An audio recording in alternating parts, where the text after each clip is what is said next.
सरकार की बहुत बड़ी चूक है जी कि जनप्रतिनिधियों पर भी हमला हो रहे हैं। जी आम पब्लिक को कौन पूछेगा? जब आम पब्लिक की जरूरत पड़ती है सरकार को तो जी उनके घर तक जाते हैं लोग जी वोट लेने के लिए। जी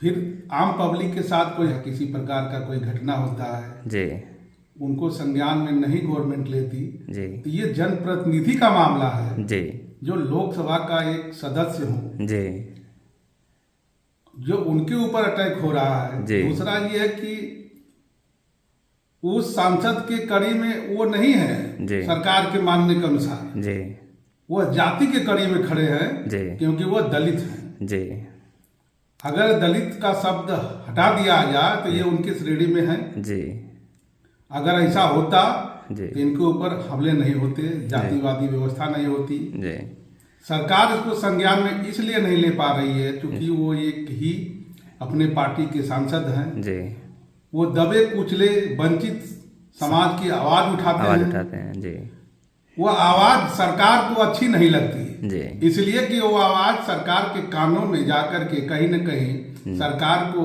मजबूर करती है, घुटन महसूस कराती है और घुटन भी उसको होने लगता है। जी तो उस मजबूरी और घुटन की वजह से वो सरकार इन पे ज्यादा ध्यान नहीं देती। जी इनके साथ कोई घटना घट जाए जी उनको सांसद नहीं मानते कि वो जनप्रतिनिधि हैं जी जिनकी सुरक्षा हमारी जिम्मेदारी है। जी न इस पे देश के प्रधानमंत्री का सूद आ रहा है, न गृह मंत्री का है जी कि हमारा पार्लियामेंट का सांसद के ऊपर हमला हुआ है इतने जी, बड़े। जी। एक बार नहीं, तीन बार हुआ। तीन बार एक बार गोली चली जी तो दिल्ली के जंतर मंतर पर एक साल पहले जी धरना प्रदर्शन हुआ, सुरक्षा की मांग की गई। जी तो उस समय तो मान लीजिए वो नेता थे पार्टी जी, के, राष्ट्रीय अध्यक्ष थे, जी। लेकिन अब तो जनप्रतिनिधि जनता द्वारा चुन करके सांसद गए हैं, सांसद हो गए। तो ये तो गवर्नमेंट का मामला है ना, गवर्नमेंट का संज्ञान लेना चाहिए। जी सांसद कोई भी हो, जी। सांसद तो हमारे गृह मंत्री भी जीत के गए हैं, जी प्रधानमंत्री भी सांसद हैं।